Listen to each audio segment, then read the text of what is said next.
طلع من ثاني وجب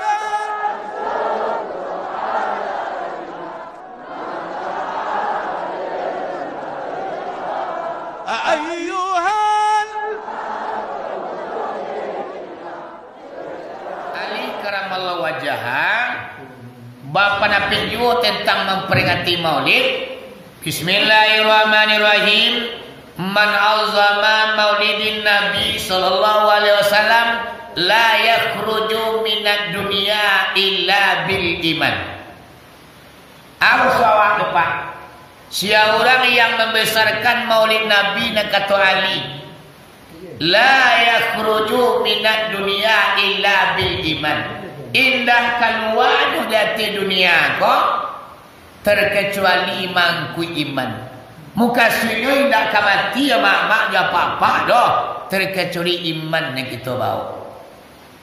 Di saat detik-detik anguk kata bang aja sampai bilangan sudah gantang panu cupak balanjung arwah berpulang ke rahmatullah.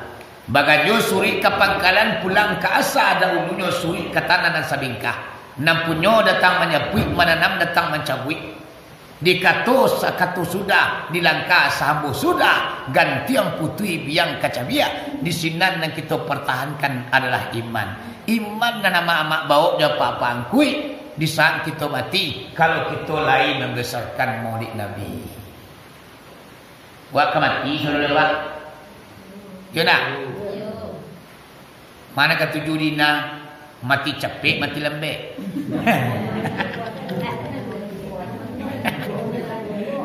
Kok capek mati lalu. Cuman mati nawatakuti mati yang tanpa membawa iman. Ya nak. Sekali seorang jatah menerima mak. Tiba mau itu bu, tak pernah kita undang doh. Tapi sekalinya datang tak bisa awak menolaknya. Tamu yang tak pernah kita rindukan. Tapi apabila dia datang mama dia papa dan pewa musi. Ya bu. Sadang manga yo dak ada peduli dia. Oh sadang rumah tabangkalai tiba mereka mau ndak bisa. Oh mereka mau. Nasib zaikatul mauti. Wahai sahabat ya akiwani.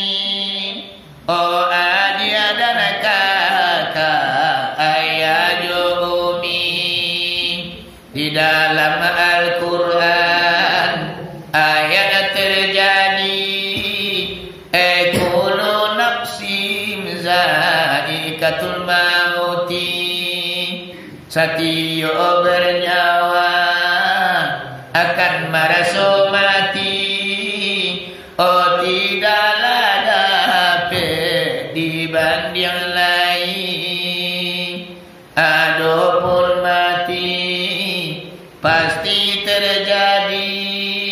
Oh anta ko patang, antala ko pagi, antala di rumah, sadang di kamar mandi. Oh anta di labuh, sadang berjalan kaki. Anta di sawah, batan hampadi. Anta di ladang, mengambil kopi. Oh anta di balai, pakanan rami. Anta lah dirimu, sadang baburu babi. Oh anta di Makkah, sadang lanai haji. Lalu mak ya.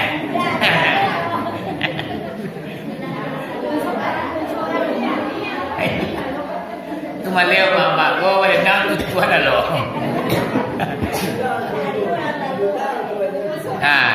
Jadi liwa bapak sakali serang kita menerima mati ya nak. Cuman bila mati kita tak tahu di mana awak tanah sabingkah awak tak pernah tahu doh. Entah di Jakarta tanah sabingkah awak, entah di Pekanbaru, entah di Makkah, itu adalah di dalam ilmu Allah. Jadi di mata nasibin kawak di sinan kita akan dikuburkan nanti. Makanya kadang-kadang mak awak kuat dulu mati di Mekah. Kalau hendak mati di Mekah mak sakit tu di Mekah, pulang balik tu rumah mati.